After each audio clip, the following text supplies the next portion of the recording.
বন্ধুরা, কিছু ফ্যাক্ট নিয়ে কথা বলতে চাচ্ছিলাম। নাম্বার 1, বিশ্ববিদ্যালয়। আমাদের দেশের গর্ব ঢাকা বিশ্ববিদ্যালয়, বুয়েট।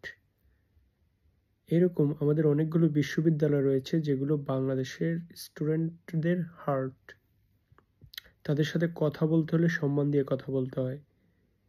অবশ্যই আমিও সম্মান করি যারা আমাদের বিশ্ববিদ্যালয়ে পড়াশোনা করে, কিন্তু যে ফ্যাক্টটা নিয়ে কথা বলতে চাচ্ছিলাম সেটা হচ্ছে, আপনারা যারা বিশ্ববিদ্যালয় থেকে পাশ করেন বা করেছেন তাদের ম্যাক্সিমাম অন্যের কোম্পানিতে চাকরি করেন। যিনি বিশ্ববিদ্যালয়ে যাওয়ার যোগ্যতা অর্জন করেনি, বিশ্ববিদ্যালয়ে যাওয়ার থাকতো দূরে, ইউনিভার্সিটি, কলেজ, স্কুলের গণ্ডিও পেরোতে পারেনি, এরকম মানুষরাই আজকে আপনারা যারা বিশ্ববিদ্যালয়ে পড়াশোনা করেন বা করছেন তা আপনাদেরকে নেতৃত্ব দিচ্ছে। আবার আপনারাই যারা বিশ্ববিদ্যালয় পাশ করে চাকরি খুঁজছেন, চাকরি করছেন, ঠিক ওই স্কুলের গণ্ডি যারা পেরোতে পারেনি তাদের কোম্পানিতে গিয়ে আপনারা চাকরি করছেন,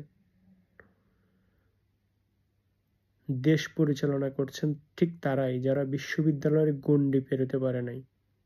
আমি এটা বলবো না এই জন্য আপনারাও বিশ্ববিদ্যালয়ে যাওয়ার প্রয়োজন নেই বা আপনারাও যাবেন না, অবশ্যই যাবেন। পার্থক্যটা শুধু খুঁজবেন, যোগ্যতাটা কোথায়,